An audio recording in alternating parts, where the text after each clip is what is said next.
Radhe Radhe everyone. आज की video में मैं आपको जीवित पुत्रिका व्रत की कथा सुनाऊंगी। देखिए, जीवित पुत्रिका व्रत में जिमुतवाहन भगवान की कथा सुनी जाती है और साथ में चील सियारन की कथा भी सुनी जाती है। पहले हम जिमुतवाहन भगवान की कथा सुनेंगे, उसके बाद चील सियारन की कथा सुनेंगे। तो चलिए कथा शुरू करते हैं। जिमुतवाहन भगवान की कहानी।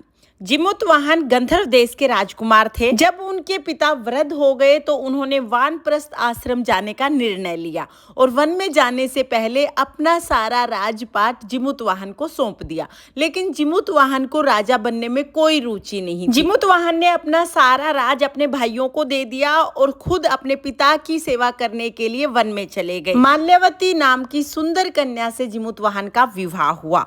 एक दिन जिमुतवाहन वन में जा रहे थे। वन में जाते हुए उन्हें एक नाग वंश की महिला के रोने की आवाज सुनी। जिमुतवाहन महिला के पास गए और जाकर रोने का कारण पूछा।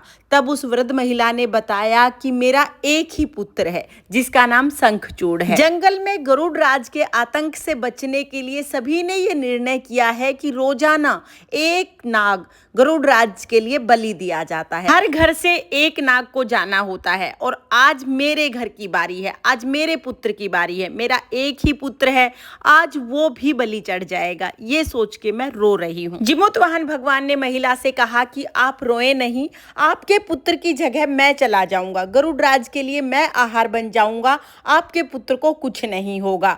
महिला ने कहा, ऐसे कौन किसके लिए जाता है? लेकिन जिमुतवाहन भगवान ने कहा कि मैया तुम चिंता ना करो, मैं तुम्हारे पुत्र की जगह चला जाऊंगा। जिमुतवाहन भगवान ने लाल रंग का कपड़ा ओढ़ा और उस शिला पर जाकर लेट गया जहां नाग को बलि के लिए लिटाया जाता था। पक्षीराज गरुड़ आए और लाल कपड़े को देखकर उसे नाग समझ के चोंच मारने लगे। बहुत ज्यादा पीड़ा होने पर जिमुतवाहन भगवान की कराहट निकल गई। उनकी आवाज सुनते ही गरुड़ राज एकदम चकित रह गए। पक्षीराज गरुड़ बोले कि तुम कौन हो और यहाँ पर क्या कर रहे हो? तब जिमुतवाहन खड़े हुए और उन्होंने हाथ जोड़कर गरुड़ को सारी बात बता दी। जिमुतवाहन के निस्वार्थ सेवा भाव और त्याग को देखकर पक्षीराज गरुड़ अत्यंत प्रसन्न हुए। उन्होंने जिमुतवाहन भगवान को जीवन दान दिया और संकल्प किया कि आज से वो नागों की बलि नहीं लेंगे और साथ ही ये वरदान दिया कि जो भी महिला अश्विन मास के शुक्ल पक्ष की अष्टमी तिथि को जीवित पुत्रिका का व्रत करके जिमुतवाहन भगवान की पूजा करेगी, उसकी संतान को दीर्घ आयु प्राप्त होगी। तभी से जीवित पुत्रिका यानी जितिया का व्रत किया जाने लगा। हे जिमुतवाहन भगवान, जैसे आपने उस नागवंश की महिला के पुत्र की रक्षा की, वैसे ही इस कहानी को कहते सुनते हुकारा भरते सबके पुत्र सबकी संतान की रक्षा करना और सबकी संतान को लंबी उम्र प्रदान करना। ये थी जीवित पुत्रिका व्रत में सुनी जाने वाली जिमुतवाहन भगवान की कथा। अब मैं आपको जीवित पुत्रिका व्रत में सुनी जाने वाली दूसरी कहानी चील और सियारन की कहानी सुनाती हूँ। तो चलिए चील सियारन की कहानी शुरू करते हैं। एक बार एक जंगल में एक चील और एक सियारन रहती थी। दोनों बहुत अच्छी सहेली थी। एक दिन वो दोनों नदी पर जा रही थी। नदी के किनारे जाकर देखा कि कुछ महिलाएं वहां पर पूजा कर रही हैं। चील ने जाकर पूछा कि तुम ये कौन सी पूजा कर रही हो? महिलाओं ने बताया कि हमने जीवित पुत्रिका का व्रत किया है और आज हम जीवित पुत्रिका की कथा सुन रहे हैं। तब चील और सियारन ने कहा कि ये कौन सा व्रत है और कैसे किया जाता है? महिलाओं ने बताया कि संतान प्राप्ति के लिए और संतान की लंबी उम्र के लिए जीवित पुत्रिका यानी जितिया का व्रत किया जाता है। वहां पर चील और सियारन दोनों ने संकल्प किया कि आज से हम भी ये जो जीवित पुत्रिका का व्रत है ये हम भी करेंगे। ये संकल्प करके वो वापिस आ गई। अगले दिन चील सियारन दोनों ने जीवित पुत्रिका यानी जितिया का व्रत कर लिया। अब चील ने तो सारा दिन व्रत किया, लेकिन सियारन को भूख लग गई। शाम होते होते सियारन ने मांस खाना शुरू कर दिया। चील ने उसे बहुत समझाया, लेकिन सियारन नहीं मानी और उसने मांस खा लिया। कुछ समय के बाद दोनों की मृत्यु हो गई और अगले जन्म में दोनों ने बहनों के रूप में जन्म लिया। चील बड़ी बहन बनी और सियारन छोटी बहन बनी। बड़ी बहन का विवाह मंत्री के साथ हुआ और छोटी बहन का विवाह राजा के साथ हो गया। बड़ी बहन को इस जन्म में भी जीवित पुत्रिका का व्रत याद था और वो जीवित पुत्रिका का व्रत करती थी। इसके प्रभाव से उसने बहुत ही सुंदर से पुत्र को को जन्म दिया।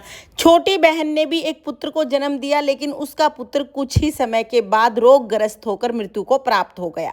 छोटी बहन बहुत दुखी हुई। अब अपनी बड़ी बहन के सुंदर से पुत्र को देखकर उसे बहुत ईर्ष्या हुई। उसने अपनी बहन के पुत्र को मरवाने के लिए बहुत सारे उपाय किए, लेकिन वो कुछ भी करती, उसका पुत्र जिंदा बच जाता। लाख कोशिश करने के बाद भी छोटी बहन बड़ी बहन के पुत्र को मार नहीं पाई और आखिरी में जाकर बड़ी बहन के सामने हाथ जोड़कर माफी मांगी और कही कि तुमने ऐसा कौन सा उपाय किया है जिससे तुम्हारे पुत्र को दीर्घायु प्राप्त है। बड़ी बहन ने कहा कि मैं तो जीवित पुत्रिका का व्रत करती हूँ। ये कह के बड़ी बहन ने उसको जीवित पुत्रिका का व्रत करने की पूरी विधि बताई और पिछले जन्म की भी सारी बात बताई। तब छोटी बहन ने संकल्प किया कि मैं अब वो गलती नहीं करूंगी जो गलती पहले हुई है।